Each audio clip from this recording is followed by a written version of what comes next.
détruire le mat du berger, donc c'est très simple, vous allez voir. Donc sur fou C4 dame H5, c'est une ouverture que les débutants aiment bien faire justement pour piéger leur adversaire très tôt dans l'ouverture. Ils veulent juste menacer échec et mat en F7 avec la dame, donc si jamais les noirs répondent par cavalier C6, et ben juste il y a dame prend F7 échec et mat. Donc ça évidemment c'est une grosse erreur parce que tu perdrais la partie dès le 4e coup. Et du coup il y a un deuxième piège aussi sur dame H5, c'est que les blancs aimeraient beaucoup en fait que les noirs se défendent avec G6 s'ils voient le mat, parce que juste là il y a dame prend E5 qui attaque à la fois le roi et à la fois la tour, et du coup bah voilà, les noirs sont obligés de juste bouger par exemple leur roi ou de protéger comme ça, mais là il y a dame prend H8 et c'est une horreur. Donc sur dame H5, du coup évidemment on ne doit absolument pas laisser tout ça avec les noirs. Donc aussi par exemple si jamais ils font cavalier F6 qui attaque la dame, bah il y a toujours ça hein, évidemment.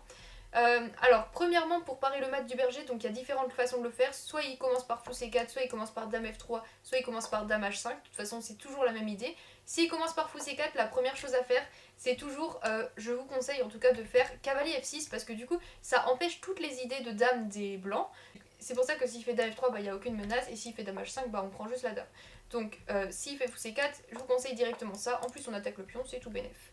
S'il fait dame H5, tout de suite, et bah vous savez tout de suite qu'il veut faire le mat du berger, parce qu'il n'y a personne qui sort sa dame comme ça dès le début, sauf pour faire le mat du berger. Enfin, ça n'arrive jamais, parce que forcément, c'est pas bon de sortir la dame dès le début, ça sort aucune pièce, ça fait pas de développement. Donc, du coup, dame H5, vous savez que votre adversaire vous fait le mat du berger, donc là, moi je vous conseille de faire D6. Vous enfermez votre fou, certes, mais comme il a sorti sa dame dès le début, en fait, vous allez juste pouvoir en profiter.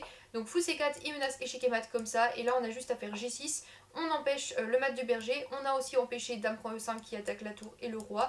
Du coup il est obligé de venir là, enfin s'il veut quand même tenter quelque chose, donc pour encore une fois menacer le mat, mais là on a cavalier F6 qui défend tout. On va pouvoir faire fou G7, petit roc, tout va bien pour nous. En plus on va pouvoir embêter sa dame avec fou G4, donc c'est pas mal. Alors là la dernière chose à regarder c'est dame F3. Dame F3 c'est le dernier coup, donc probablement il y a de très grandes chances, à 99% de chances que votre adversaire s'il joue ça, c'est qu'il veut faire le mat du berger, parce que c'est pareil, encore une fois, c'est un peu moins voyant que dame H5, mais encore une fois, s'il sort sa dame dès le début, c'est qu'il veut le faire. Et c'est pour ça que je vous conseille cavalier 6, et s'il fait ça, il menace absolument rien.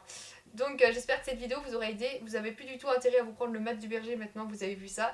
Et sinon pour ceux qui sont intéressés, je propose des cours d'échecs, donc n'hésitez pas à aller voir en bio, je propose aussi des analyses personnalisées de parties.